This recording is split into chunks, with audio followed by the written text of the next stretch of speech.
Everyone, welcome again to our YouTube channel the GS solver. दोस्तों, आप सभी के काफ़ी कमेंट्स आ रहे थे इकोनॉमिक्स के आगे की वीडियो लाने के लिए। तो इस सीरीज में ये 8वां क्लास है। इससे पहले 7 क्लासेज और उनकी कंपाइलेशन जो लगभग 9 से 10 घंटे की रही होगी, वो भी हमने अपने YouTube channel the GS solver पे अपलोड कर रखा है। अगर आपने नहीं देखा है तो आप ज़रूर से जाके हमारा प्लेलिस्ट चेक कर लीजिए। और इस वीडियो में हम एक बहुत ही इम्पोर्टेंट टॉपिक को पढ़ने वाले हैं, जो कि है प्लानिंग इन इंडिया। यानी भारत जब आज़ाद हुआ उसके बाद भारत को अच्छे से आगे बढ़ाने के लिए, इसके विकास के लिए और जो यहाँ के लोग हैं उनके आर्थिक या फिर सामाजिक विकास के लिए कौन-कौन सी चुनौतियाँ थी, उनको दूर करने के लिए उस समय की जो सरकार थी उन्होंने कौन-कौन सी योजनाएँ बनाई और किस प्रकार से भारत को आगे बढ़ाया, ये हमें देखना है। तो जो भी महत्वपूर्ण योजनाएँ उस समय से अभी तक लॉन्च की गई, वो सारे हम पढ़ने वाले हैं। जैसे आप देख सकते हैं, डिजिटल इंडिया से लेकर के, यानी कि 1947 के बाद से अभी तक की हम सारी लगभग महत्वपूर्ण योजनाएँ इसमें देखने वाले हैं, जो आपके एग्ज़ाम में पूछे जाते हैं। और जहाँ भी डेटा की बात की जाए तो हमने केंद्रीय बजट 2025-26 से भी डेटा लिया है, ताकि और आप इकोनॉमिक सर्वे देख सकते हैं, 24-25 का डेटा है यहाँ पर। स्टेट ऑफ वर्ल्ड पॉपुलेशन 2025 का डेटा है, यानी लेटेस्ट डेटा भी हमने यूज़ किया है कि अगर एग्ज़ाम में आगे आपको ये क्वेश्चन या इस टाइप के क्वेश्चन देखने को मिलते हैं तो आप क्या आंसर करेंगे। आई होप कि आप वीडियो को कंप्लीट देखेंगे और वीडियो पसंद आएगी तो आप वीडियो को लाइक भी ज़रूर कर दीजिएगा दोस्तों, और कमेंट कर दीजिएगा। अगर आपने हमारे YouTube channel the GS solver को नहीं सब्सक्राइब किया है तो ऐसे और वीडियो देखने के लिए सब्सक्राइब कर लें। आपको मैं पहले ही बता देता हूँ कि ये जो चैप्टर है इसमें नंबर ऑफ क्वेश्चन काफ़ी अधिक हैं, 160 प्लस हैं। इसलिए इसको मुझे लगता है कि 2 भाग में तो नहीं, 3 पार्ट में ये कवर होगा आई थिंक। तो इसके 3 वीडियो अलग-अलग आएँगे, फिर उसके बाद इसकी कंपाइलेशन भी आपको देखने को मिल जाएगी। फिलहाल हम आज स्टार्ट करते हैं बुक के नोट्स के साथ। देखिए दोस्तों, स्वतंत्रता पश्चात भारत के लोगों को आर्थिक न्याय दिलाने तथा देश को आत्मनिर्भर एवं नेतृत्वकर्ता देशों की श्रेणी में लाने हेतु नियोजन की रणनीति बनाई गई। यानी कि अलग-अलग प्रकार की योजनाओं को लाना, जिससे देश आगे बढ़ सके और वो सामाजिक तौर पर, आर्थिक तौर पर और इंटरनेशनल लेवल पे भी देश को आगे बढ़ाने की बात की जा रही थी। ऐसा नहीं कि कुछ लोगों की बात की गई या कुछ विशेष धर्म के लोगों को ही। यहाँ आप सीधे देख सकते हैं, स्वतंत्रता जब प्राप्ति हुई 1947 में, तो भारत के लोगों को अब आर्थिक न्याय दिलाने, क्योंकि अंग्रेजों द्वारा सारी चीजें इधर-उधर कर दी गई थी। आर्थिक तौर पर लूटपाट मचाई गई। भारत के पूरे कितने सारे धन अलग-अलग तरीकों से अपने इंग्लैंड उन्होंने भेज दिया और पूरी तरीके से भारत को बहुत पीछे लेके चले गए थे कई मामलों में, सामाजिक और आर्थिक मामले में तो निश्चित तौर पर पीछे ले गए थे। और भारत में अगर कुछ डेवलप भी करते थे ब्रिटिश लोग, तो वही चीज़ों का डेवलपमेंट वो करते थे, जिससे उनको या फिर उनके व्यापार को फ़ायदा होता था। जैसे रेलवे लाया उन्होंने, तो अपने फ़ायदे के लिए लाया पहले। अब यहाँ देखिएगा कि आर्थिक न्याय दिलाने, देश को आत्मनिर्भर बनाने और नेतृत्वकर्ता देशों की श्रेणी में लाने के उद्देश्य से नियोजन की, यानी कि प्लानिंग की रणनीति बनाई गई। इस रणनीति के तहत अपने संसाधनों की संभाव्यता का आकलन करते हुए प्राथमिकताओं का निर्धारण किया गया तथा उनकी प्राप्ति हेतु 5 वर्षीय रणनीति बनाई गई, जिसे पंचवर्षीय योजनाएं कहा गया। क्या मतलब हुआ दोस्तों? मतलब ये हुआ कि भारत में जो भी संभव संसाधन हैं, उपलब्ध हैं, जो जिनका उपयोग किया जा सकता था। अब जो संसाधन भारत के पास थे, उनमें प्रेफ़रेंस के आधार पर, प्राथमिकता के आधार पर अलग-अलग प्रकार की जो भी हमारे पास संसाधन मौजूद थे, उनमें किसका कितना क्वांटिटी है या फिर कितना उसका स्टोरेज है, कितना भंडारण है, अपने यहाँ ऐसे समझिए सामान्य भाषा में, उसके आधार पर हर एक 5 वर्ष के लिए योजना बनाना स्टार्ट किया गया कि ठीक है, अगले 5 वर्ष में हम क्या करेंगे, किस प्रकार से भारत को आगे बढ़ाएँगे, उसके बाद अगले 5 वर्ष में क्या-क्या करना है। तो जो 5 वर्षों की रणनीति बनाई जा रही थी, उसे पंचवर्षीय योजना कहा गया। और आप देखेंगे कि भारत में अब तक 12 पंचवर्षीय योजनाएं सफलतापूर्वक संचालित की जा चुकी हैं। नई सरकार आधुनिक जरूरतों को देखते हुए पंचवर्षीय रणनीति को छोड़कर नवीन दीर्घकालिक रणनीति पर अग्रसर है, जिसके तहत दीर्घकालिक रणनीति को बनाकर उसकी प्राप्ति हेतु मध्यकालिक एवं वार्षिक योजनाएं बनाई जाएंगी।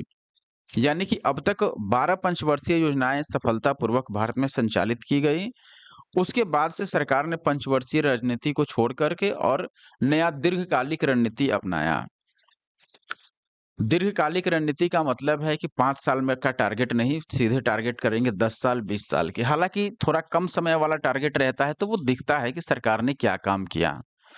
अब 10 साल या 20 साल या 50 साल का कोई टारगेट कर दे अगर सरकार, तो 50 साल बाद अगर कुछ कर भी दे, तो आज के लोग को तो नहीं पता चलेगा कि क्या किया या क्या नहीं किया, ना खुद सरकार को ही मालूम रहेगा।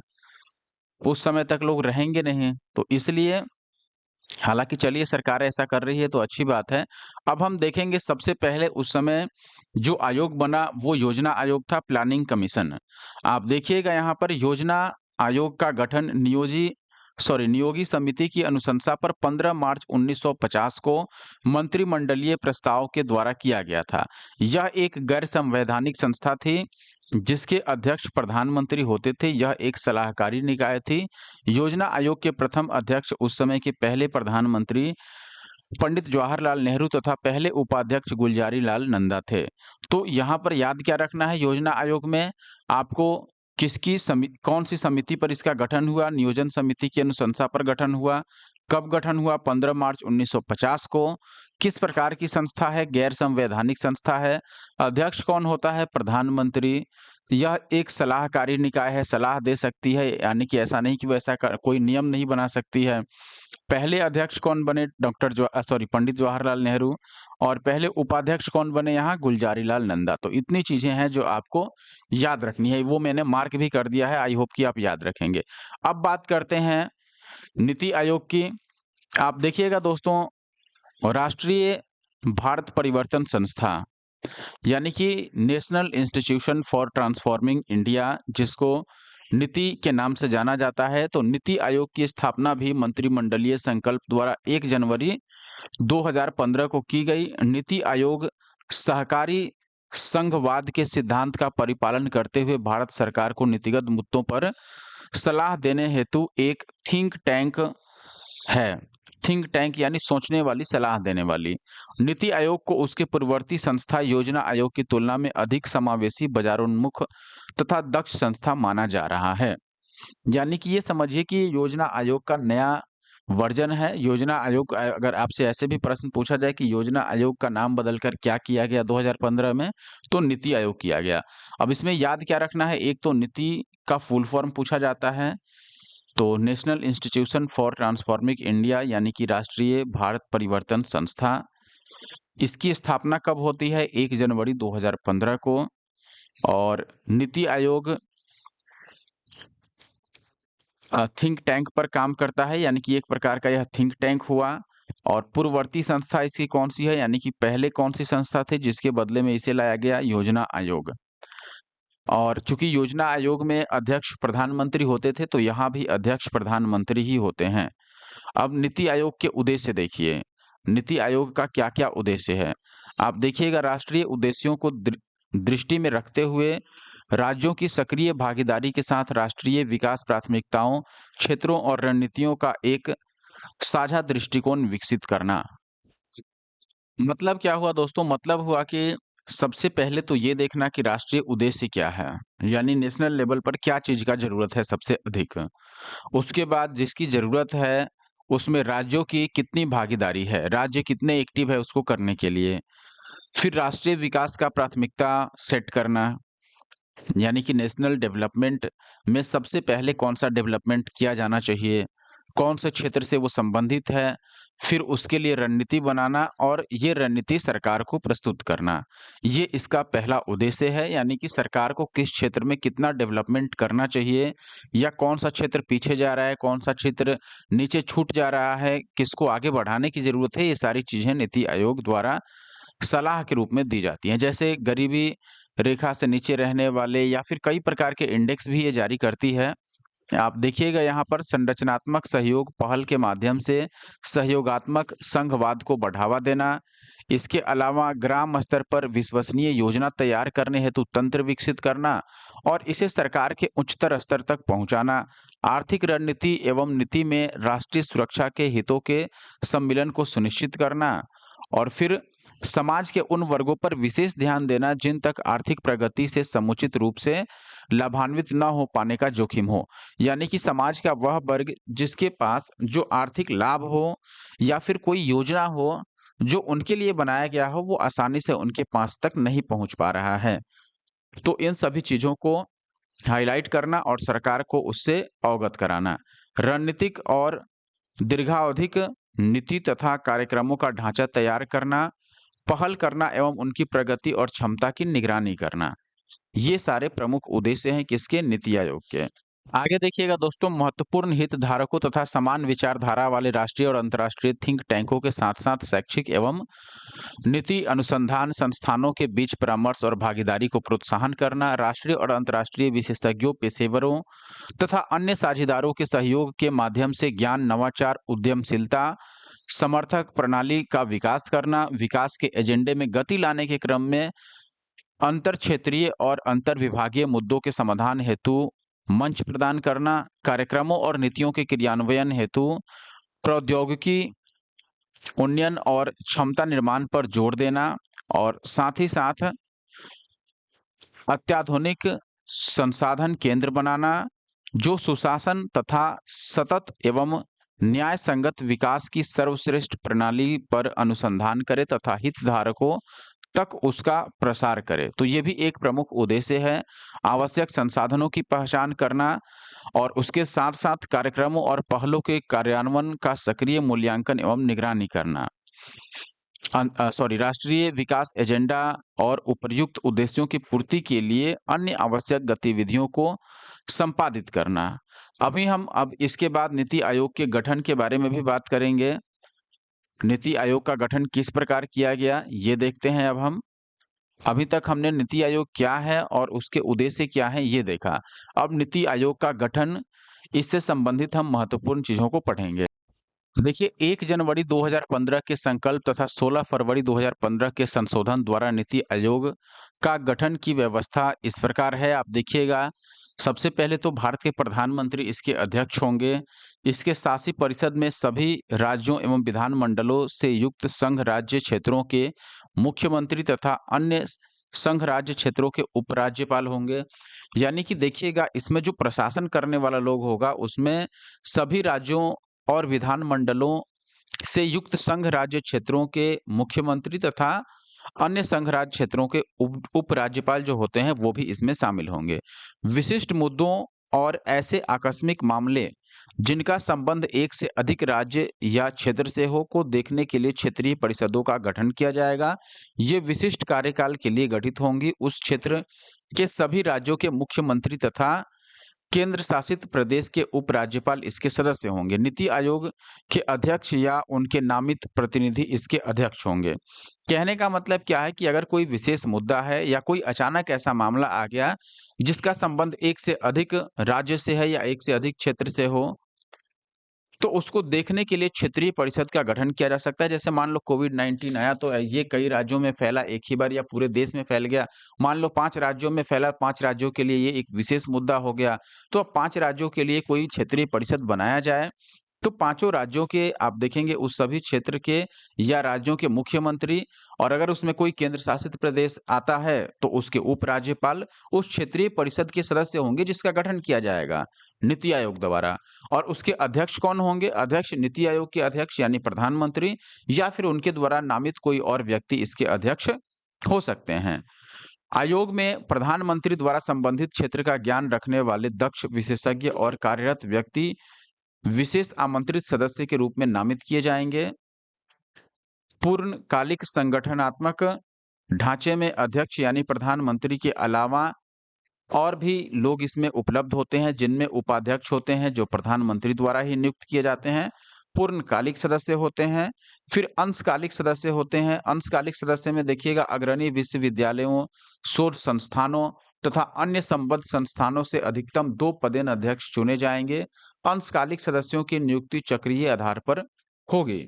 यानी कहने का मतलब, जो अंशकालिक यानी कि कुछ समय के लिए जो इसके सदस्य चुने जाते हैं, वो टॉप जो यूनिवर्सिटीज हैं या शोध संस्थान हैं आपके पास अपने इंडिया में, या अन्य ऐसे कोई भी इंस्टीट्यूशंस हैं तो उनसे अधिकतम 2 पदेन सदस्य चुने जाते हैं। अब देखिए पदेन सदस्य कौन होते हैं? अधिकतम 4 सदस्य जिनका मनोनयन केंद्रीय मंत्री परिषद में से प्रधानमंत्री द्वारा किया जाएगा।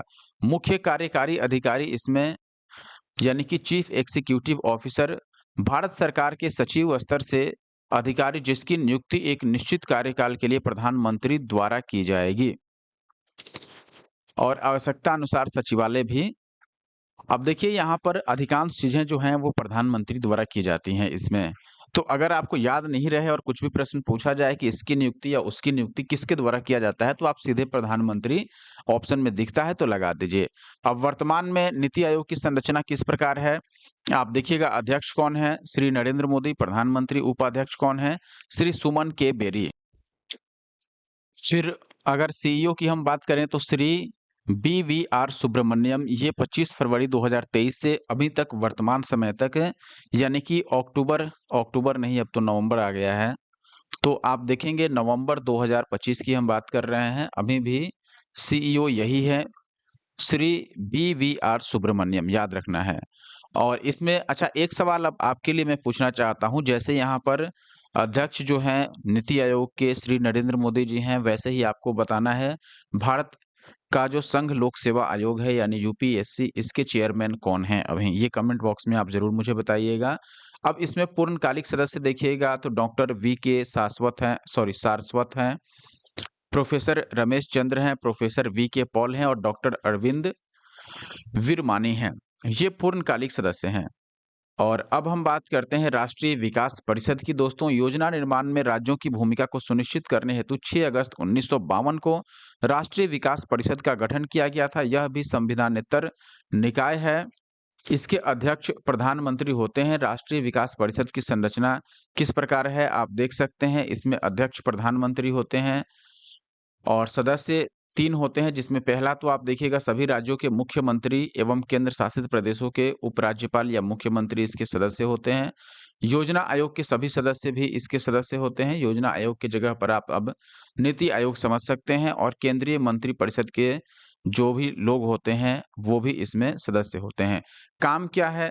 राष्ट्रीय विकास परिषद देखिए योजना आयोग, स्टार लगने का मतलब कि नाम बदल गया है, नीति आयोग हो गया है, द्वारा तैयार की गई योजनाओं को अंतिम रूप देना।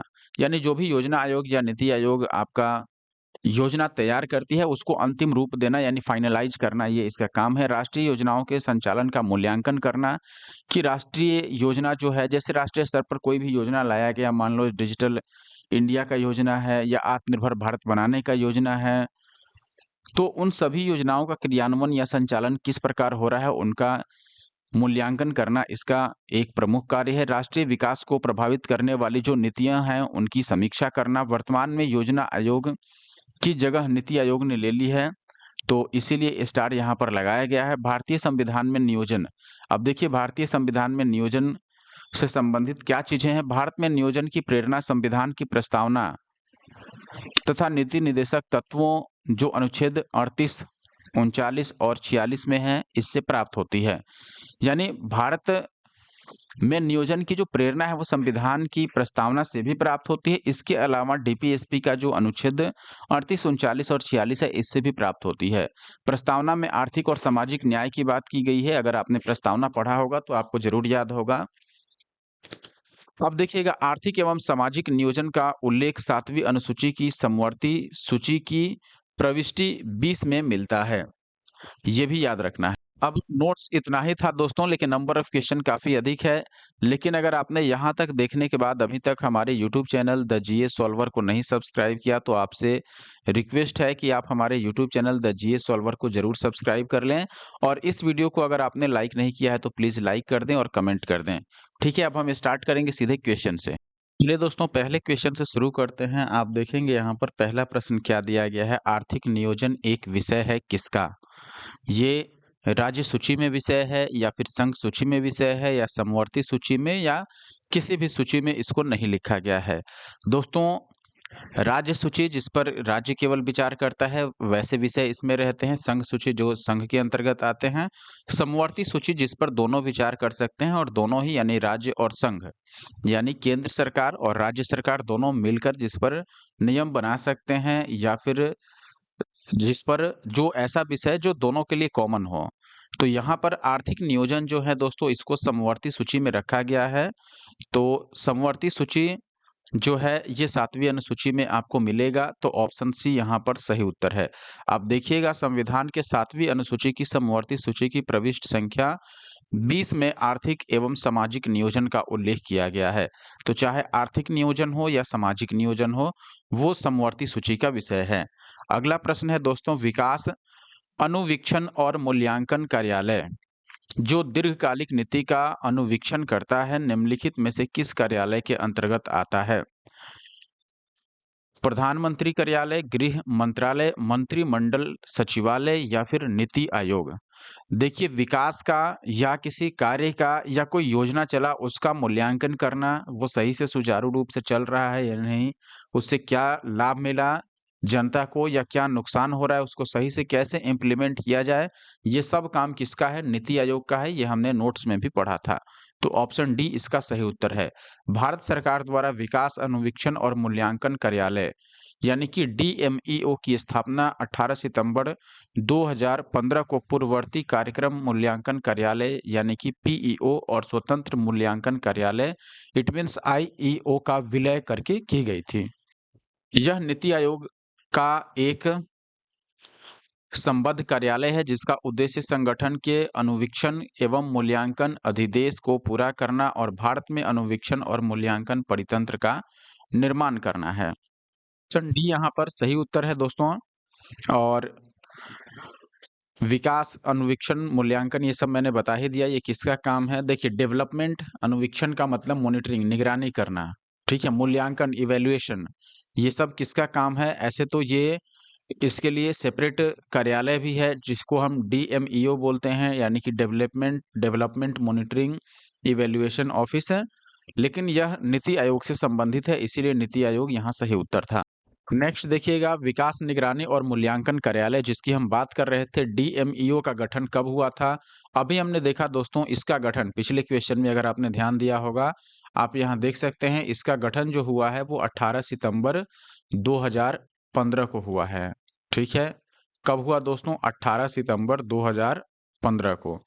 तो यहाँ भी आप देखेंगे निचले प्रश्न में दोस्तों जो सही उत्तर होगा वो ऑप्शन ए होगा, यानी कि 18 सितंबर 2015 इसका सही उत्तर होगा। आगे बढ़ते हैं, आप यहाँ देख भी सकते हैं विकास निगरानी और मूल्यांकन कार्यालय यानी कि development monitoring and evaluation office जो है यह नीति आयोग का एक संबद्ध कार्यालय है। इसका गठन 18 सितंबर 2015 को कार्यक्रम मूल्यांकन कार्यालय यानी पीईओ प्रोग्राम इवैल्यूएशन ऑफिस तथा स्वतंत्र मूल्यांकन कार्यालय का विलय करके किया गया था, यानी दोनों को मिला करके, और उसके बाद डीएमईओ की स्थापना करी गई। अगला प्रश्न देखिएगा, राष्ट्र इसमें से बताना है कौन सा कथन सही है। आपके पास पहला कथन है राष्ट्रीय विकास परिषद योजना आयोग का एक अंग है। दूसरा, आर्थिक और सामाजिक योजना को भारत के संविधान की समवर्ती सूची में रखा गया है। और तीसरा, भारत का संविधान यह विहित करता है कि पंचायतों को आर्थिक विकास तथा सामाजिक न्याय की योजना बनाने का कार्यभार दिया जाना चाहिए। अब देखिए सबसे पहले अगर मैं बात करूं तो देखिए अगर मैं राष्ट्रीय विकास परिषद योजना की बात करूं, राष्ट्रीय विकास परिषद योजना जिसको सामान्य तौर पर एनडीसी कहा जाता था, नेशनल डेवलपमेंट काउंसिल, और देखिए ये जो था ये योजना आयोग का एक अंग यहाँ पर दिया गया है कि राष्ट्रीय विकास परिषद जो है यह योजना आयोग का अंग है, जबकि ये एक स्वतंत्र अलग संस्था थी, योजना आयोग के जैसा ही था, लेकिन यह योजना आयोग से संबंधित नहीं है, इसलिए ये तो गलत हो गया। दूसरा कह रहा है आर्थिक और सामाजिक योजना को भारत के संविधान की समवर्ती सूची में रखा गया है। ये हमने पहले ही प्रश्न में देखा था कि आर्थिक और सामाजिक योजना जो है इसको भारत के संविधान के 7वीं अनुसूची के अंतर्गत समवर्ती सूची में शामिल किया गया है, तो ये सही है। तीसरा कह रहा है भारत का संविधान यह विहित करता है कि पंचायतों को आर्थिक विकास और सामाजिक न्याय की योजना बनाने का कार्यभार दिया जाना चाहिए। ये भी सही है, ग्राम पंचायत को अधिकार रहता है और केंद्र सरकार और राज्य सरकार दोनों के द्वारा ही पंचायतों को आर्थिक सहायता दी जाती है। साथ ही कई प्रकार की ऐसी शक्तियां प्रदान की गई हैं जिसके द्वारा सामाजिक न्याय से संबंधित योजना भी ग्राम पंचायतों द्वारा बनाया जा सकता है। तो यहाँ पर केवल दूसरा और तीसरा सही है। आप देखिएगा राष्ट्रीय विकास परिषद एनडीसी योजना आयोग के समांतर संस्था थी जिसका गठन 6 अगस्त 1952 को हुआ था। यानी कि योजना आयोग 1950 में उसका गठन हुआ और राष्ट्रीय विकास परिषद इसका गठन 6 अगस्त 1952 को हुआ था और इसका मेन जो कार्य था वह था पंचवर्षीय योजनाओं का अनुमोदन करना। बाकी दोनों विकल्प जो है वो सही है। अगला प्रश्न देखिएगा 67वीं बीपीएससी प्री का है। इसमें से कौन राष्ट्रीय विकास परिषद का हिस्सा नहीं है? नीति आयोग के सचिव, दूसरा है योजना और कार्यक्रम क्रियान्वयन मंत्रालय के सचिव, नीति आयोग के उपाध्यक्ष, भारत के वित्त आयोग के अध्यक्ष या इनमें से कोई नहीं या एक से अधिक। देखिए सबसे पहले राष्ट्रीय विकास परिषद ये अलग चीज था और योजना आयोग का नाम बदलकर नीति आयोग किया गया। तो नीति आयोग अलग चीज है और ये स्वतंत्र है, इसलिए इनमें से मुझे नहीं लगता है कि कोई सही होगा। ऑप्शन ई इसमें सही लगाना चाहिए हम लोगों को, क्योंकि इसका ना तो नीति आयोग से कोई संबंध है, ना ही योजना और कार्यक्रम क्रियान्वयन मंत्रालय से, ना ही नीति आयोग तो मैंने बोल ही दिया, और ना ही वित्त मंत्रालय से। तो इसलिए ये सारे ही ऑप्शन गलत हो जाते हैं यहाँ पर। तो आप देखिएगा यहाँ पर सरकार द्वारा 1 जनवरी 2015 से योजना आयोग के स्थान पर नीति आयोग को लाया गया। तत्कालीन समय में यानी कि उस टाइम पर योजना आयोग तथा राष्ट्रीय विकास परिषद एक दूसरे से संबंधित थे उसके पहले, क्योंकि योजना आयोग का जो भी रिपोर्ट होता था उसका अनुमोदन, क्रियान्वयन ये सभी राष्ट्रीय विकास परिषद द्वारा किया जाता था। लेकिन वर्तमान में नीति आयोग के पास अपनी स्वयं की गवर्निंग काउंसिल है, अतः राष्ट्रीय विकास परिषद और नीति आयोग के बीच में अब कोई ऐसा संबंध नहीं है। आप अगला सवाल देखिए अब। नेक्स्ट क्वेश्चन है, इसमें बताना है कौन सा कथन सही है। न तो वित्त आयोग ही संवैधानिक निकाय है और न योजना आयोग ही, यानी कि दोनों ही संवैधानिक निकाय नहीं है। सही बात है, दोनों ही संवैधानिक निकाय नहीं है। अच्छा 1 मिनट, यहाँ पर सही कथन चुनना है ना। तो योजना आयोग तो संवैधानिक निकाय नहीं है, लेकिन वित्त आयोग संवैधानिक निकाय है, इसलिए ये ऑप्शन गलत हो जाता है। वित्त आयोग का क्षेत्र जो बजट के राजस्व खंड के पुनरीक्षण तक ही सीमित है, जबकि योजना आयोग सर्वांगपूर्ण पुनरीक्षण करता है जिससे राज्य की पूंजीगत और राजस्वगत दोनों अपेक्षाएं की जाती हैं। देखिए वित्त आयोग निश्चित तौर पर बजट से संबंधित कार्य करता है, बजट बनाना या बजट का पुनरीक्षण करना जो भी है, यहाँ तक इसका काम है। और योजना आयोग जो है ये ओवरऑल वेरीफाई करता है या आप कह लो पुनरीक्षण करता है, जिससे राज्य की पूंजी और राजस्वगत दोनों अपेक्षाएं की जाती हैं। ये सही होगा यहाँ पर ऑप्शन बी। कोई व्यक्ति एक ही समय में वित्त आयोग और योजना आयोग दोनों का सदस्य नहीं हो सकता, ऐसा आवश्यक नहीं है, इसलिए ये गलत है। क्योंकि इसके बारे में कहीं ऐसा कोई चर्चा नहीं मिलता है कि एक ही व्यक्ति दोनों जगह सदस्य हो सकता है कि नहीं। आगे बढ़ें। बाकी यहाँ ऑप्शन डी है, वित्त आयोग और योजना आयोग के कार्यों और दायित्वों का परस्पर अतिव्याप्ति नहीं है। देखिए हमने ये भी गलत है, क्योंकि कई सारे ऐसे कार्य होते हैं जो अतिव्याप्ति हो जाता है। आप देखिएगा वित्त आयोग संवैधानिक निकाय है, ये मैंने बता ही दिया था। योजना आयोग संवैधानिक निकाय नहीं था, योजना आयोग जब था तब की बात है ये। और ऐसे भी ये 1993 का क्वेश्चन है। इस प्रकार पहला तो गलत हो गया कथन। वित्त आयोग का क्षेत्र बजट के राजस्व खंड के पुनरीक्षण तक ही सीमित था उस टाइम के हिसाब से, जबकि योजना आयोग सर्वांगपूर्ण पुनरीक्षण करता था जिससे राज्य की पूंजीगत और राजस्वगत दोनों अपेक्षाएं की जाती थी, इसलिए बी सही हो गया। एक ही व्यक्ति एक समय में योजना आयोग और वित्त आयोग का सदस्य हो सकता है कि नहीं, ऐसा कहीं भी उल्लेख नहीं है, इसलिए इसको भी गलत मान लिया गया। अगला प्रश्न आप देखिए 2018 का है। यूपीपीसीएस का निम्नलिखित में से किसे अशोक चंद्रा द्वारा भारत में आर्थिक मंत्री परिषद कहा गया? यानी कि आर्थिक मंत्री परिषद किसको माना गया है अशोक चंद्रा द्वारा? योजना आयोग को, या केंद्रीय मंत्री परिषद को, या वित्त आयोग को, या फिर प्रशासनिक सुधार आयोग को? देखिए दोस्तों, अशोक चंद्रा द्वारा योजना आयोग को आर्थिक मंत्री परिषद कहा गया था। आप देखिएगा अशोक चंद्रा टिप्पणी के रूप में तत्कालीन योजना आयोग, जिसको अब नीति आयोग कर दिया गया है, उसको आर्थिक मंत्री परिषद, इट मीन्स इकोनॉमिक कैबिनेट कहा गया था। अगला प्रश्न आप देखिएगा, यहाँ पर राष्ट्रीय विकास परिषद पंचवर्षीय योजनाओं का सामान्य प्रारूप तैयार करती है, पंचवर्षीय योजनाओं की क्रियान्वित की देख-रेख करती है, राष्ट्रीय योजनाओं की समीक्षा करती है, योजना के प्रत्येक क्षेत्र का लक्ष्य निर्धारित करती है। देखिए, आपको याद होगा, आप कहें कि ये तो पंचवर्षीय योजना से संबंधित है, नहीं। पंचवर्षीय योजना के बारे में तो सही है ही, सीधे तौर पर हम कहेंगे कि राष्ट्रीय योजनाओं की समीक्षा करती है और इसमें पंचवर्षीय योजना भी आ जाता है। इसलिए ऑप्शन सी को हमें चूज़ करना चाहिए, ना कि केवल पंचवर्षीय योजना को।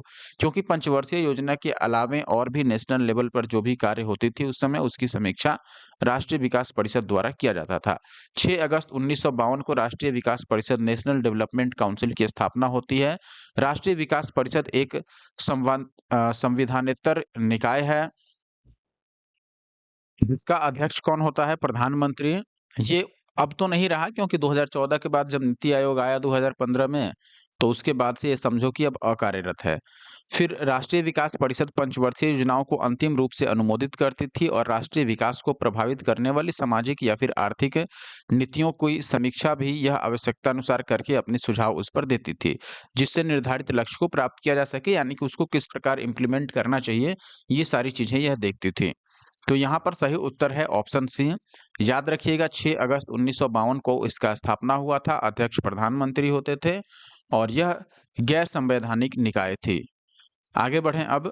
अगला प्रश्न है आपके पास, राष्ट्रीय विकास परिषद मुख्यतः किससे संबंधित है? योजनाओं को लागू करने से, पंचवर्षीय योजनाओं के अनुमोदन से, भारत में मुख्य विकास योजनाओं के अनुमोदन और मूल्यांकन से, सामुदायिक। देखो, पंचवर्षीय वाला यहाँ पर सही होगा, हमने देखा भी था यहाँ पर, अगर आपको याद हो दोस्तों, राष्ट्रीय विकास परिषद पंचवर्षीय योजनाओं को अंतिम रूप से अनुमोदित करती थी और राष्ट्रीय विकास को प्रभावित करने वाली जो भी सामाजिक या आर्थिक नीतियां थीं, उसकी समीक्षा कर अपना सुझाव देती थी। तो यहाँ पर निश्चित तौर पर ऑप्शन बी आपका सही उत्तर होगा। आगे बढ़ जाते हैं, ये तो सेम टाइप का है। नेक्स्ट क्वेश्चन देखिए, निम्नलिखित में से राष्ट्रीय विकास समिति का अध्यक्ष कौन होता था? अध्यक्ष प्रधानमंत्री होते थे। तो ऑप्शन ए यहाँ पर सही है, पिछले क्वेश्चन के जैसा ही है। नेक्स्ट क्वेश्चन आप देखिएगा, यहाँ पर अभी भी उसी से संबंधित प्रश्न आ रहे हैं। राष्ट्रीय विकास परिषद, नेशनल डेवलपमेंट काउंसिल का मुख्य संबंध क्या है या किससे है? पंचवर्षीय योजनाओं के अनुमोदन से, हमने अभी पढ़ा था। तो यहाँ पर ऑप्शन ए सही हो। आप देख सकते हैं दोस्तों, 6 अगस्त 1952 को इसका गठन होता है। राष्ट्रीय विकास परिषद जो है, यह योजना आयोग द्वारा तैयार की गई पंचवर्षीय योजना को अंतिम रूप से अनुमोदित करती थी। एक पिछला क्वेश्चन था, मुझे लगता है कि आप लोग कंफ्यूज होंगे, मैं एक बार फिर से बता देता हूँ। इसके अनुमोदन के पश्चात योजना संसद में प्रस्तुत की जाती थी, जहां अनुमोदन के पश्चात राष्ट्रपति के हस्ताक्षर होने पर यह सरकारी योजना बन जाती थी और उसे प्रकाशन में दिया जाता था। जैसे मैं एक क्वेश्चन दिखाता हूँ यहाँ पर, जो था, मुझे लगता है 8 नंबर या फिर 7 नंबर रहा होगा। हाँ, ये 8 नंबर है। यहाँ पर जैसे प्रश्न था कि राष्ट्रीय विकास परिषद पंचवर्षीय योजना का सामान्य प्रारूप तैयार करती थी या फिर क्या, तो हमने ऑप्शन सी चूज किया। आप लोगों को लगा होगा कि जब पंचवर्षीय योजना का अनुमोदन करती है तो ये क्यों आंसर नहीं हुआ, ऑप्शन ए या बी। देखिए, यहाँ पर प्रारूप तैयार करने का बात है और प्रारूप तैयार करने का काम योजना आयोग करता था, ठीक है। और सरकारी योजना बनने के बाद वह क्रियान्वित होती थी, तो क्रियान्वित करने का काम भी राष्ट्रीय विकास परिषद नहीं कर रहा था। देखिए, योजना आयोग पंचवर्षीय योजना को तैयार करता था और जो राष्ट्रीय विकास परिषद है, एनडीसी, वो इसको अंतिम रूप दे करके इसका अनुमोदन करती थी। उसके बाद संसद में वो प्रस्तुत होता था, ठीक है। तो फाइनल इस पर अनुशंसा होता था एनडीसी का। अब आगे बढ़ते हैं और हम अगले क्वेश्चन पर आते हैं। आप देखिए, राष्ट्रीय विकास परिषद का गठन 1952 में 6 अगस्त को, आपको डेट याद होगा, कई बार हमने चर्चा कर दिया। नेक्स्ट क्वेश्चन फिर से सेम टाइप का है, राष्ट्रीय विकास परिषद का गठन तो 6 अगस्त 1952 को, ऑप्शन बी यहाँ पर सही उत्तर है। अगला प्रश्न देखिए, पंचवर्षीय योजनाएं अनुमोदित करने हेतु भारत में अंतिम प्राधिकारी कौन है? यानी कि अंतिम वह निकाय जो पंचवर्षीय योजनाओं का अनुमोदन करती है, वह कौन है? अभी हमने पढ़ा था NDC, national development council is the answer.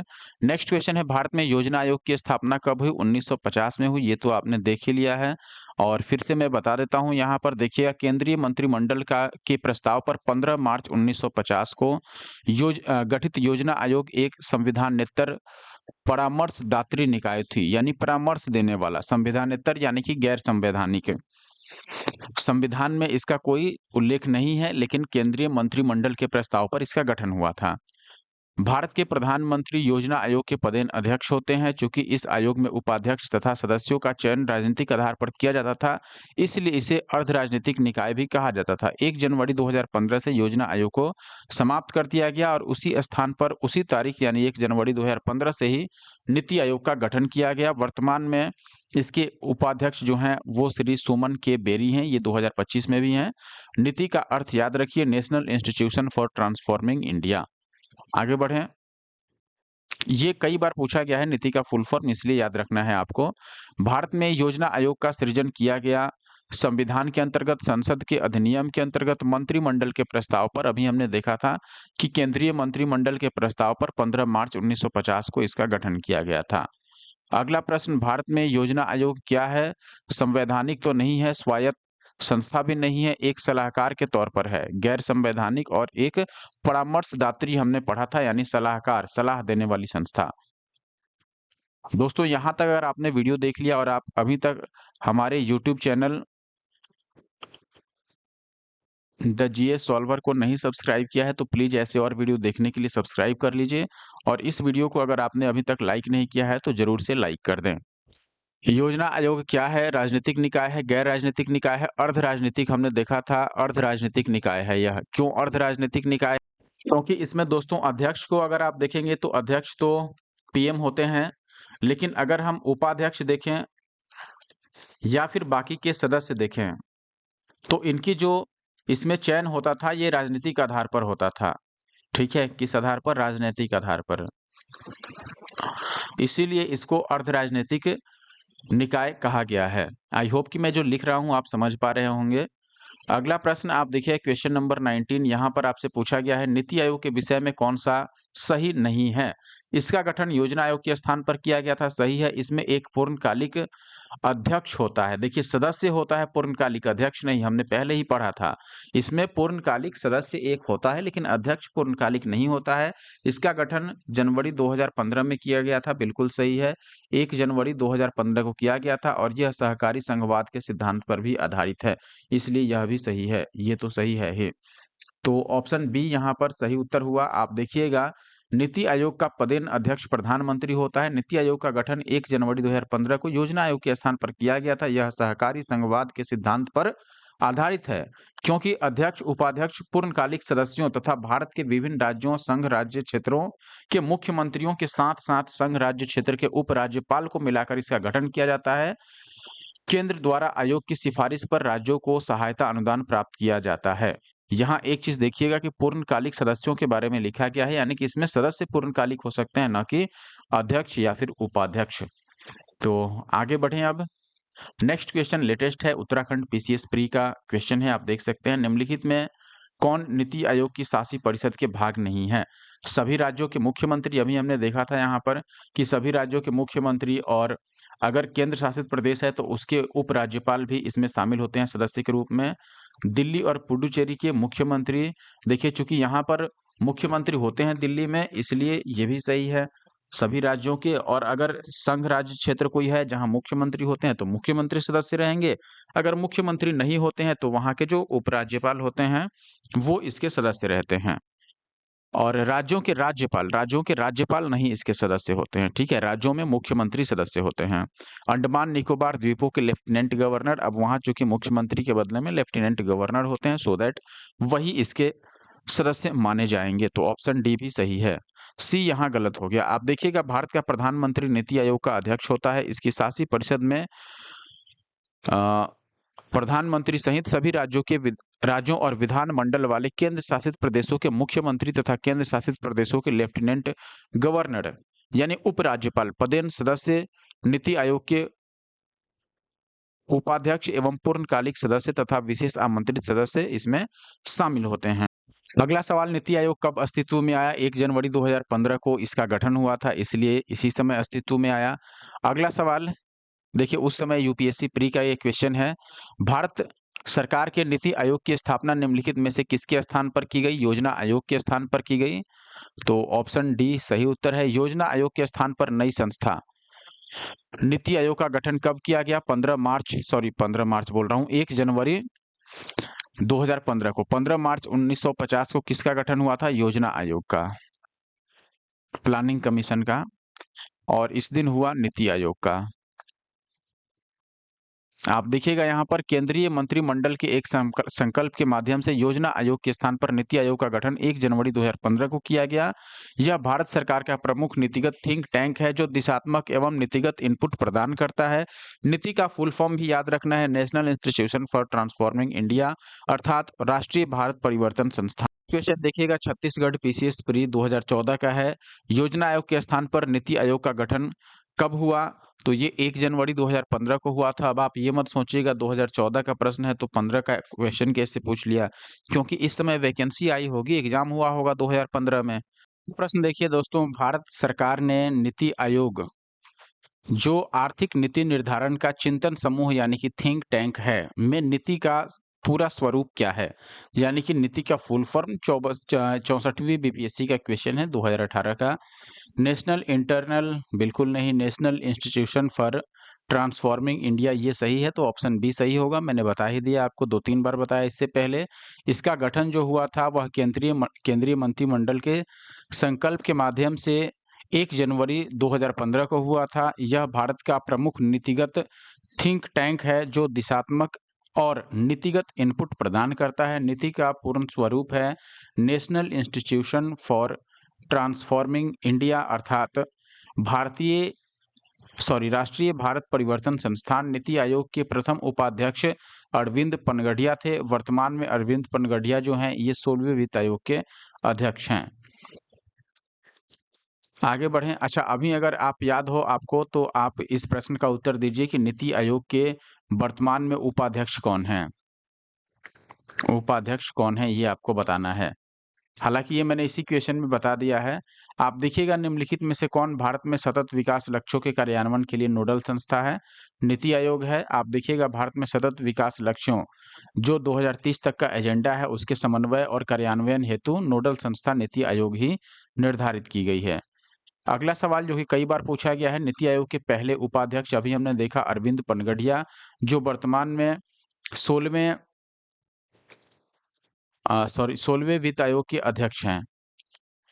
अगला सवाल इसमें देख लीजिए, नीति आयोग के प्रथम अरविंद पनगढ़िया पहले उपाध्यक्ष थे, वर्तमान में इसके उपाध्यक्ष सुमन के बेरी हैं। इनमें कौन नीति आयोग के सीईओ हैं? तो सीईओ इसके अमिताभ कांत हैं। 2018 का सवाल है, ध्यान रखिए। तो अमिताभ कांत जो थे वो प्रश्नकाल में थे, यानी 2018 में। वर्तमान में देखिएगा तो फरवरी 2023 के बाद से इसके जो चीफ एग्जीक्यूटिव ऑफिसर हैं वो श्री BVR सुब्रमण्यम हैं। श्री BVR सुब्रमण्यम ये इसके मुख्य कार्यकारी अधिकारी हैं और उपाध्यक्ष सुमन के बेरी हैं। नीति आयोग के अनुसार भारत में नवाचार सूचकांक 2019 में कौन शीर्ष स्थान पर रहा? देखो, अगर मैं उस समय की बात करूं जब का ये प्रश्न है, प्रश्न कब का है? 2019 का। आपसे पूछा गया है भारत में नवाचार सूचकांक 2019 में कौन सा राज्य सबसे ऊपर था? तो उस समय अगर आप देखिएगा तो वहां सबसे ऊपर कर्नाटक था, ऑप्शन डी सही होगा। और आखिरी यानी कि जो लेटेस्ट रिपोर्ट है उसके अनुसार अगर आज के समय में आपसे पूछा जाए कि 2025 में बताओ कि नवाचार सूचकांक में सबसे ऊपर कौन है, तो आज के समय में भी कर्नाटक सबसे ऊपर है। तो अभी भी इसका उत्तर यही होगा। आप देखिएगा, प्रश्न काल में जो इनोवेशन इंडेक्स था वो 2012 में जारी हुआ था और इसमें प्रमुख राज्य जो थे उसमें सबसे ऊपर कर्नाटक था। फिर जनवरी 2021 एवं जुलाई 2022 में नीति आयोग द्वारा जारी इंडिया इनोवेशन इंडेक्स 2020 और 2021 के रिपोर्ट के आधार पर था और इसमें भी प्रमुख राज्यों के तहत कर्नाटक अपना टॉप जो रैंक है वो अभी भी बनाए रखा है। नेक्स्ट है दोस्तों, नीति आयोग की ताजा रिपोर्ट के अनुसार निम्नलिखित राज्यों में से कौन जो है वह भारत में 2014-15 में सबसे तेजी से वृद्धि करने वाला अर्थव्यवस्था के रूप में उभरा है? देखिए, 2016 में यूपी पीसीएस मेंस में पूछा गया था। निश्चित तौर पर 2014-15 के डाटा यहाँ पर पूछा गया है। देखिए, उस समय का अगर डाटा देखिएगा तो उस समय तो बिहार सबसे तेजी से ग्रो किया था, लेकिन अगर आज का यानी लेटेस्ट रिपोर्ट में 2025 की अगर बात करूं तो इस समय सबसे तेजी से उभरने वाला जो राज्य है वो है तेलंगाना। सबसे तेजी से जो अर्थव्यवस्था में वृद्धि करने वाला राज्य है वह तेलंगाना है, याद रखिए। तो अगर आज के डेट में एक क्वेश्चन आए तो तेलंगाना आपका आंसर होना चाहिए। आप देखिएगा प्रश्न काल में ऑप्शन सी सही था, लेकिन आर्थिक सर्वेक्षण 24-25 के अनुसार 1 अगस्त 2024 तक अगर देखिएगा तो जो ऑप्शंस में राज्य दिए गए हैं वो चालू कीमतों पर, यानी तो जो 2011-12 की सीरीज है उस पर शुद्ध राज्य घरेलू उत्पाद यानी एनएसडीपी की सर्वाधिक वृद्धि दर जो है वह महाराष्ट्र की रही है। तो ये तो ऑप्शंस वाले में है। ओवरऑल अगर देखिएगा तो यहाँ ओवरऑल आप देखिएगा सभी राज्यों में सर्वाधिक वृद्धि दर जो है वो तेलंगाना की रही है, जो कि 16.84% रही है, और केंद्र शासित प्रदेशों में सबसे अधिक वृद्धि 19.52% रही है। वहीं अगर बिहार की बात करें तो बिहार की वृद्धि 14.74% रही है, जो ठीक है, बहुत बुरी नहीं है। आगे बढ़ें अब। अगला सवाल आप देखिएगा, यहाँ पर पूछा गया है नीति आयोग स्वास्थ्य सूचकांक 2019 के अनुसार बिहार राज्य का स्कोर कितना है? सही उत्तर है यहाँ 32.11, लेकिन ये 2019 का है। आज का जो लेटेस्ट रिपोर्ट है वो भी हम देखेंगे। पहले आप देख सकते हैं दिसंबर 2021 में नीति आयोग द्वारा जारी स्वास्थ्य राज्य प्रगतिशील भारत रिपोर्ट के तहत स्वास्थ्य सूचकांक 19-20 के चौथे संस्करण में बेहतर एवं खराब संदर्भ, यहाँ पर देखिए बेहतर एवं खराब जो है ये 19-20 का रिपोर्ट दिया जा रहा है। इसमें आप देख लीजिए कौन राज्य क्या स्कोर किया। यहाँ पर केरल का सबसे अधिक स्कोर था, फिर तमिलनाडु का, फिर तेलंगाना, आंध्र प्रदेश और महाराष्ट्र।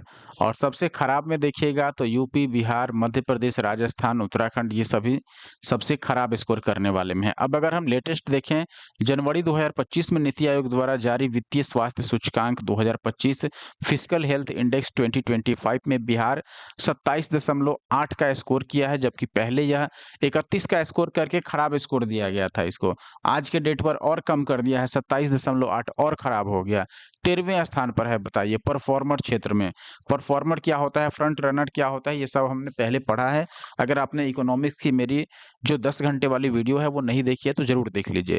इस सूचकांक में 67.8 स्कोर के साथ उड़ीसा शीर्ष स्थान पर है, उसके बाद छत्तीसगढ़ है, गोवा, झारखंड, गुजरात, ये सभी इसके बाद है। आप समझिए झारखंड जो कि बिहार के बगल का राज्य है, बिहार का भाई है, उसका हाल देखिए कि वो दूसरे तीसरे स्थान पर है, और यहाँ पर ये 13वें स्थान पर चला गया है।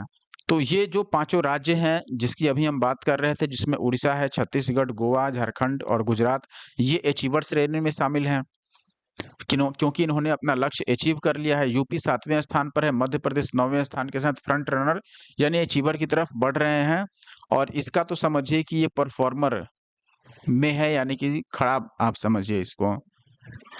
आगे बढ़ते हैं। अगला प्रश्न देखिए दोस्तों, भारत के योजना आयोग के संबंध में निम्नलिखित में से कौन सा कथन सही है? पहला ऑप्शन है योजना आयोग का संविधान में कोई उल्लेख नहीं है। बिल्कुल हमने पढ़ा था कि यह एक संविधानेतर इकाई है, यानी गैर संवैधानिक ये निकाय है। मंत्रिमंडल के प्रस्ताव पर इसका गठन हुआ था, न कि संविधान में इसके गठन का कोई उल्लेख है। तो ये तो सही है। इसके उपाध्यक्ष एवं अध्यक्ष के लिए कोई निश्चित कार्यकाल नहीं होता है, ये भी सही है। इसके सदस्य के लिए कोई निश्चित योग्यता निर्धारित नहीं है, ये भी सही है। तो यहाँ पर ऑप्शन डी सही है। हालांकि ये बहुत पहले का प्रश्न है।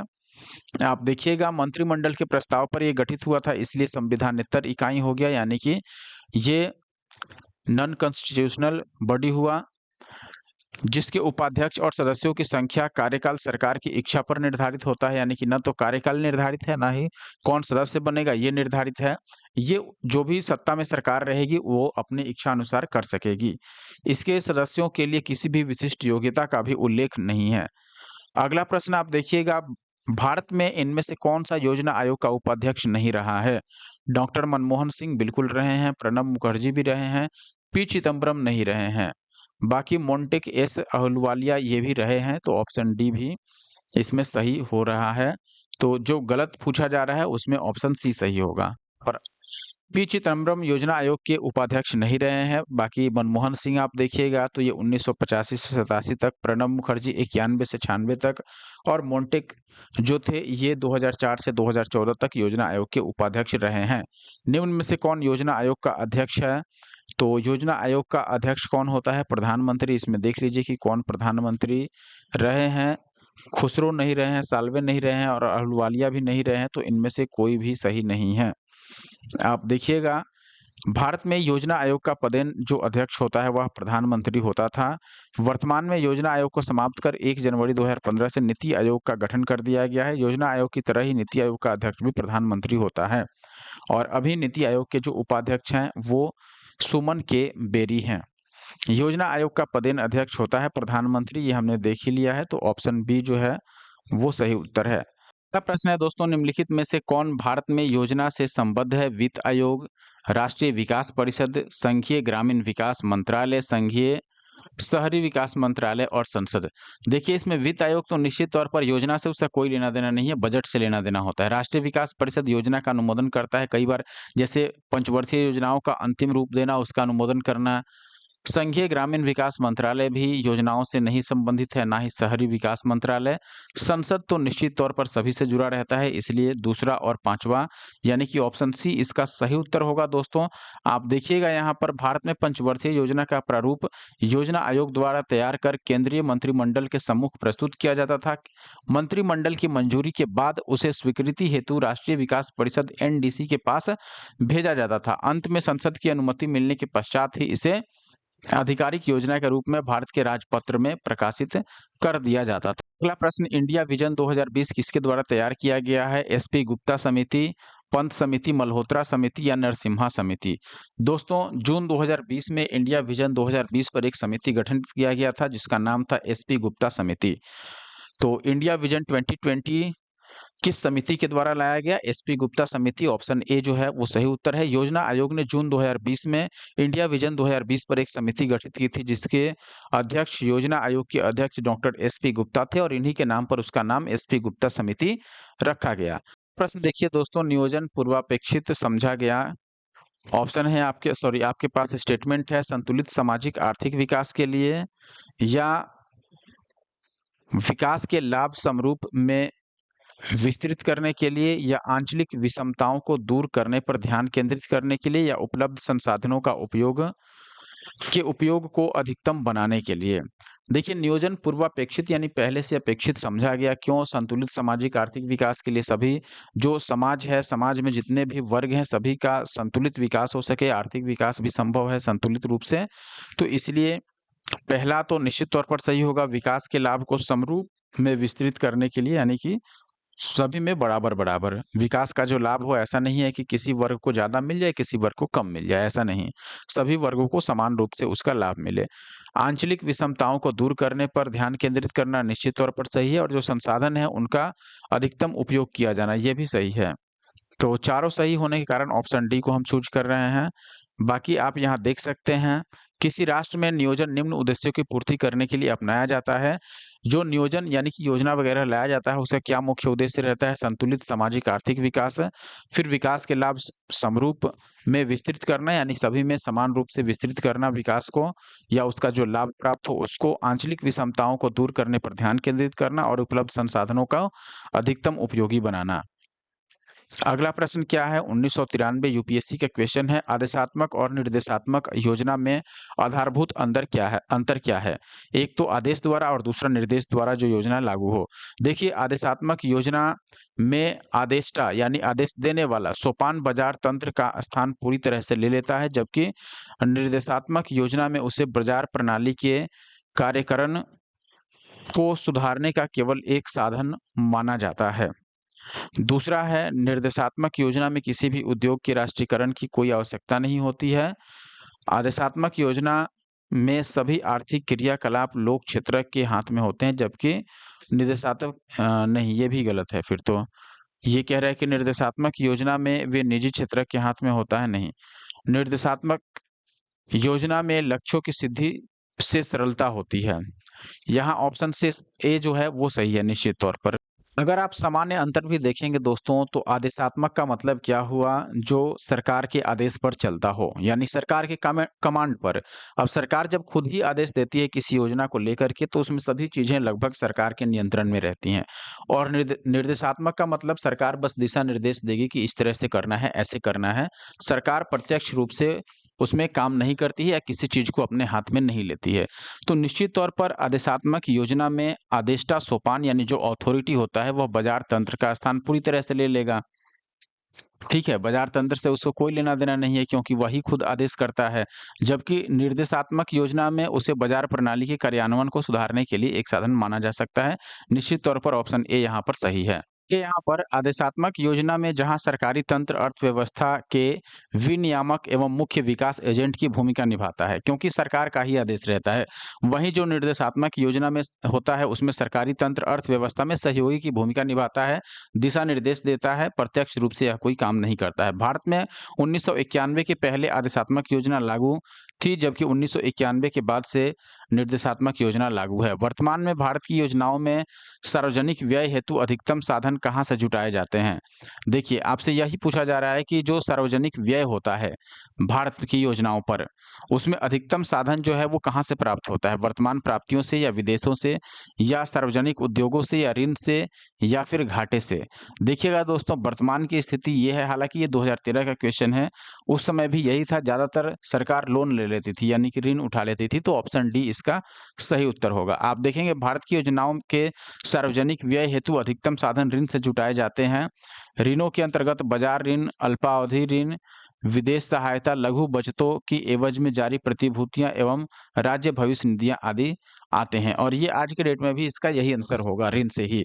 अगला सवाल आप देखिएगा, सवाल है आपके पास, गाडगिल मुखर्जी सूत्र के अंतर्गत अधिकतम भार दिया गया है किसको? संपादन को, प्रति व्यक्ति आय को, जनसंख्या को या विशिष्ट समस्याओं को? देखिए, गाडगिल मुखर्जी सूत्र जो है उसमें अधिकतम भार दिया गया है जनसंख्या को, तो ऑप्शन सी इसका सही उत्तर होगा। मैं आपको दिखाता हूं, देखिएगा, गाडगिल मुखर्जी फॉर्मूले के अंतर्गत अधिकतम भार जनसंख्या ये 1971 को दिया गया है, जो कि 60% है। देखिए, 60% 1971 की जनसंख्या के आधार पर, 25% उसमें प्रति व्यक्ति आय के आधार पर, और 7.5% जो है वह प्रयास एवं राजकोषीय प्रबंधन के आधार पर, और 7.5% जो है ये विशिष्ट समस्याओं के आधार पर। सबको जोड़िएगा तो देखिए, 7.5, 15 और 25, 40 और 60, 100% पूरा हो जाता है। तो इसमें 60% जो है वो केवल जनसंख्या के आधार पर है, इसलिए जहाँ पर सबसे अधिक जो भार दिया गया है वह जनसंख्या को है। अच्छा, आपके मन में सवाल आ रहा होगा कि गाडगिल मुखर्जी फॉर्मूला क्या है? देखिए, गाडगिल पहले फॉर्मूला तो गाडगिल फॉर्मूला ही केवल चलता था। बाद में ये 1990 में आकर इसका नाम गाडगिल मुखर्जी फॉर्मूला कर दिया, क्योंकि जो इसमें चिदम्बरम के साथ में मुखर्जी दोनों ने मिलकर के और ये तैयार किया था। देखिए, ये फॉर्मूला किस लिए था? ये फॉर्मूला था जो केंद्र से अनुदान मिलना था, यानी केंद्र सरकार मान लो ₹100 देती है या 100% पैसे देती है राज्यों में बांटने के लिए, तो किस राज्य को कितना पैसा देना है, ये कैसे तय किया जाए? क्या सभी राज्य को बराबर-बराबर पैसा दे दिया जाए? मान लीजिए विकास ही करना है, पंचायतों को पैसा देना है या स्टेट को ही पैसा देना है शिक्षा के क्षेत्र में या किसी भी क्षेत्र में, जैसे बजट में होता है कि इस राज्य को इतना पैसा मिला इस काम के लिए या इस राज्य में ये काम होगा, आपने बजट में ज़रूर सुना होगा। जैसे अभी इस बार जो बजट हुई थी उसमें आपका आंध्र प्रदेश और ये बिहार को लेकर के काफ़ी चहल-पहल थी। तो मान लो अगर केंद्र को ₹100 देने हैं, सभी स्टेट में बाँटने हैं, तो वो किस आधार पर बाँटेगी, किसको कितना देगी? तो इसके लिए गाडगिल मुखर्जी फ़ॉर्मूला का इस्तेमाल किया जाता था, जिसमें सबसे अधिक ध्यान रखा जाता था जनसंख्या को, कि उस राज्य की जनसंख्या कितनी है। क्योंकि जितनी ज़्यादा जनसंख्या उतनी अधिक आवश्यकता। उसके बाद फिर प्रति व्यक्ति आय क्या है, फिर वहाँ प्रयास और राजकोषीय प्रबंधन किस प्रकार का है, और कोई विशेष समस्या है क्या, इन सभी को ध्यान में रखा जाता था, फिर पैसे का वितरण किया जाता था। अगला प्रश्न आप देखिएगा, नेशनल प्लानिंग कमेटी का गठन कब किया, किसके ने किया? जवाहरलाल नेहरू ने या ए दलाल ने या फिर सुभाष चंद्र बोस ने या लाल बहादुर शास्त्री ने? सही उत्तर है दोस्तों, सुभाष चंद्र बोस ने इसका गठन किया था। कब किया था? 1938 में, याद रखिए, नेशनल प्लानिंग कमेटी। देखिएगा, वर्ष 1938 में नेशनल प्लानिंग कमेटी का गठन सुभाष चंद्र बोस के निर्देशन पर किया गया था। इस कमेटी की अध्यक्षता जवाहरलाल नेहरू ने की थी। याद रखिए, नेशनल प्लानिंग कमेटी गठन सुभाष चंद्र बोस जी के निर्देशन पर, और अध्यक्ष कौन थे इसके? पंडित जवाहरलाल नेहरू। अगला प्रश्न देखिए, भारत में नियोजन के संदर्भ में क्या सत्य है?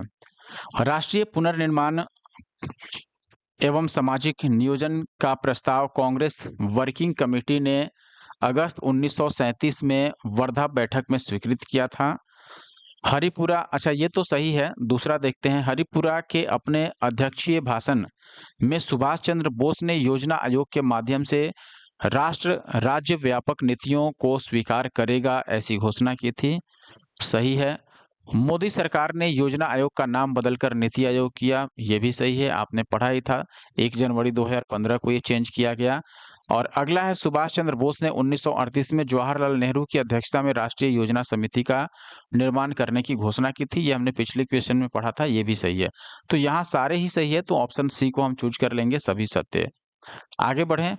अगला सवाल है, निम्नलिखित में से कौन सा पूंजीवादी बॉम्बे प्लान का वास्तुकार नहीं था? आप देखेंगे ये 17वीं बीपीएससी 2024 प्री का क्वेश्चन है। तो बॉम्बे प्लान की अगर हम बात करें दोस्तों, देखिए दोस्तों, वर्ष 1944 में बॉम्बे प्लान तैयार किया गया था और उसमें उस समय के जो महत्वपूर्ण पूंजीवादी उद्योगपति लोग थे वो शामिल हुए थे। ठीक है, उन्होंने मिल करके भारत के जो, आप समझ सकते हैं, अर्थव्यवस्था के विकास को लेकर के ये बॉम्बे प्लान तैयार किया था।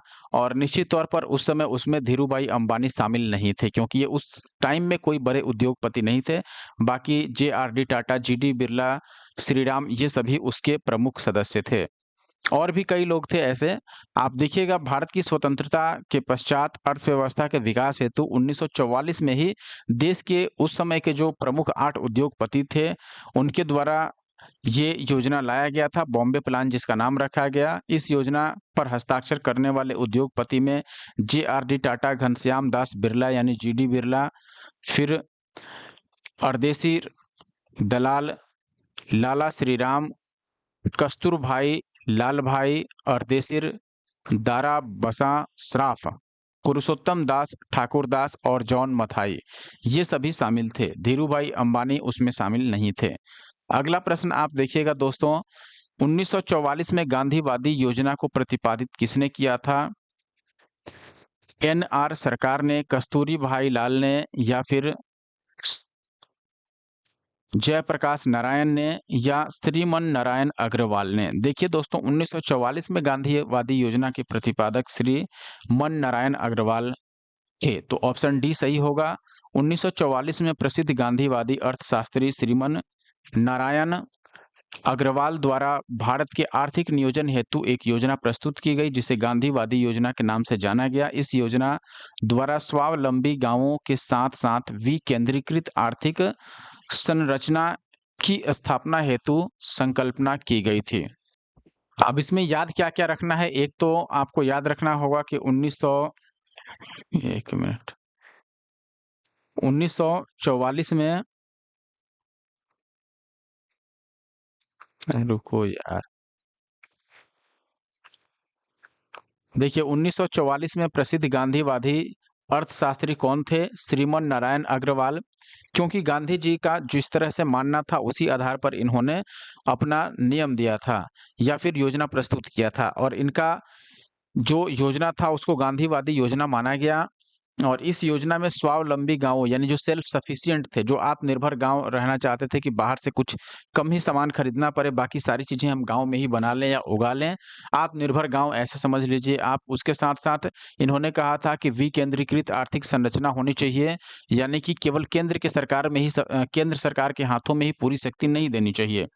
गांधी जी का भी मानना था कि जो शक्तियां हैं वो गांवों तक पहुंचाई जाए, गांव की जो अथॉरिटी होती है जैसे ग्राम पंचायत वगैरह, उसके पास भी शक्ति होनी चाहिए, जिससे गांव का विकास संभव हो। क्योंकि गांधी जी का सीधा मानना था कि अगर गांव मजबूत होंगे तो देश भी मजबूत होगा। सवाल, निम्नलिखित में से किसने गांधीवादी योजना तैयार किया था? गांधीवादी योजना 1944, अभी हमने पढ़ा था कि यह श्री नारायण अग्रवाल द्वारा, श्रीमन नारायण अग्रवाल द्वारा 1944 में लाया गया था, तो ऑप्शन बी इसका सही उत्तर होगा। भारत में नियोजित विकास का विरोध किसने किया था? नियोजित विकास का महात्मा गांधी ने ही इसका विरोध किया था, तो ऑप्शन ए ही सही हो जाएगा। अब नियोजित विकास क्या होता है पहले ये समझ लेते हैं। पहले आप एक्सप्लेनेशन देखिए। भारत में नियोजित विकास का विरोध दिए गए विकल्पों में से महात्मा गांधी ने किया था। महात्मा गांधी की अवधारणा आत्मनिर्भरता यानी सेल्फ रिलायंस और सादा जीवन यानी सिंपल लाइफ तथा स्व सामर्थ्य यानी सेल्फ सफिशिएंसी की थी। उनका मूल विचार था कि वस्तुओं के उत्पादन एवं उपभोग हेतु स्थानीय संसाधनों का तथा कार्यबल का उपयोग किया जाए। इसी कारण से उन्होंने नियोजित विकास यानी जो प्लान्ड डेवलपमेंट होते थे, नियोजित विकास का मतलब जो पहले से डेवलपमेंट प्लान तैयार किया जाए कि हाँ ठीक है, हमने इस टाइप का हमें योजना लाना है, तो प्लान्ड डेवलपमेंट को नियोजित विकास कहा जाता है, यानी कि पहले से हम 5 साल का तैयार कर लिए, जैसे पंचवर्षीय योजना कि इस 5 साल में हमें ये करना है, तो ये प्लान्ड डेवलपमेंट हो गया। या 2 साल या 10 साल का हमने टारगेट फिक्स किया कि इस 10 सालों में हमें ये करना है, हमें इधर प्लांट लगाना है, इस राज्य में ये कॉलेज बना देना है, हमें इस चीज़ से छुटकारा ले लेना है। तो ये सारी चीज़ें प्लान डेवलपमेंट का हिस्सा है। गांधी जी का मानना था कि प्लान डेवलपमेंट से फ़ायदा नहीं है, इसलिए वो इसका विरोध करते थे। वो चाहते थे कि जीवन सिंपल रहे, बिल्कुल सेल्फ सफिशिएंसी रहे, यानी स्व सामर्थ्य रहे। ऐसे नहीं कि हम अमेरिका से कुछ ले आएँ, कहीं से कुछ खरीद लें और दिखा दें कि हमारे पास ये चीज़ें हैं। नहीं, आत्मनिर्भरता की ओर वो ज़्यादा ध्यान देते थे। आई होप कि आप बात समझ पाए होंगे। निम्नलिखित में से किसने सर्वोदय योजना का प्रारूप तैयार किया था? यहाँ पर जयप्रकाश नारायण वो व्यक्ति हैं जिन्होंने सर्वोदय योजना का प्रारूप तैयार किया था। और ये कब किया था? 1950 में किया था। 1950 में जयप्रकाश नारायण ने सर्वोदय योजना का प्रारूप तैयार किया था, तो ऑप्शन बी यहाँ पर सही है। सवाल देखिए, चल योजना के बारे में निम्नलिखित पर विचार करना है। चालू वर्ष के लिए एक योजना जिसमें वार्षिक बजट शामिल होता है।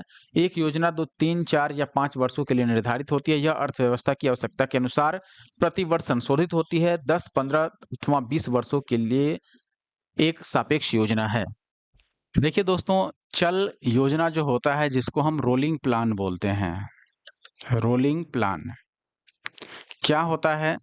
यह चालू वर्ष के लिए योजना होता है, बिल्कुल सही है, यानी जो वर्ष अभी चल रहा है, जिसमें वार्षिक बजट भी शामिल होता है, तो जो वर्ष चल रहा है उसके लिए योजना है, तो ये तो सही है। और ये एक ऐसा योजना है जो 3, 4 या 5 वर्षों के लिए भी निर्धारित होती है।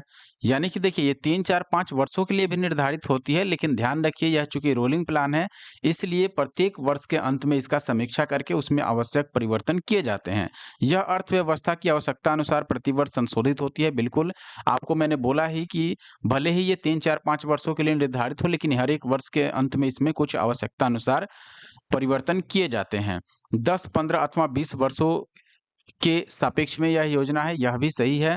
तो यहाँ देखिएगा कि 1, 2, 3, 4 चारों ही सही है, तो ऑप्शन डी हमें चूज़ कर लेना चाहिए। ऑप्शन डी यहाँ सही उत्तर है दोस्तों। देखिएगा, गुन्नार मिर्डल ने अपनी पुस्तक Indian economic planning in its broader setting में चल योजना यानी रोलिंग प्लान के बारे में बताया है। रोलिंग प्लान को विकासशील देशों के लिए अनुशंसित किया गया था। चल योजना या एक दीर्घकालीन चल योजना एक दीर्घकालीन योजना होती है। इसमें 3 प्रकार की योजनाएँ होती हैं। एक तो अल्पकालीन यानी कि 1 वर्ष के लिए, एक मध्यकालीन यानी 3, 4 और 5 वर्ष के लिए, और एक दीर्घकालीन यानी 10, 15 अथवा 20 वर्ष के लिए योजनाएँ इसमें अपनाई जाती हैं। रोलिंग प्लान के तहत योजना में आवश्यक संशोधन किया जाता है समय-समय पर। इस प्रकार यह एक लचीली योजना है जो स्वयं को परिस्थितियों के अनुरूप समायोजित करते हुए आगे बढ़ती है। यानी कि जिस प्रकार की आवश्यकता हो जाए। अब मान लो जैसे ये नहीं कि 5 साल तक हमें ये ही करना है, फिक्स नहीं है। यानी प्लान्ड नहीं है यह। इसमें आप देखिएगा कि समय-समय पर आवश्यक बदलाव किए जाते हैं। अगला सवाल है आपके पास, चल योजना के संदर्भ में निम्नलिखित कथनों पर विचार करना है। 1 वर्ष के लिए योजना है, सही है, 1 वर्ष के लिए भी रहता है। 3, 4 या 5 वर्षों के लिए यह भी रहता है। अर्थव्यवस्था की आवश्यकता अनुसार इसमें संशोधन किया जाता है हर एक वर्ष के अंत में, ये भी सही है। 10, 15 अथवा 20 वर्ष के लिए भी यह हो सकता है, बिल्कुल हो सकता है। तो चारों यहाँ पर सही है। अभी हमने पिछले क्वेश्चन में देखा था दोस्तों, और इसके साथ ही आप देखिएगा कि हमने 50 क्वेश्चन यहाँ पर कर दिए हैं। ये क्वेश्चन नंबर 50 ही था, आप यहाँ पर देख सकते हैं। और इसके साथ हमने नोट्स भी इसमें कवर किया है, तो मुझे लगता है अब ये 1 घंटे से अधिक की वीडियो हो गई होगी, इसलिए इसको यहीं हम समाप्त करते हैं। आई होप कि वीडियो आपको पसंद आया होगा। वीडियो पसंद आया हो तो प्लीज़ वीडियो को लाइक कर दीजिए और कमेंट कर दीजिए, और अगर आप हमारे YouTube channel the GA solver पे नए हैं तो इसे सब्सक्राइब भी ज़रूर कर लीजिए। अब मिलते हैं नेक्स्ट वीडियो में, तब तक के लिए धन्यवाद। आप कंप्लीट ज़रूर देखिएगा, और इस क्लास की पीडीएफ के लिए आप हमारा Telegram group the GA solver ज़रूर ज्वाइन कर लें।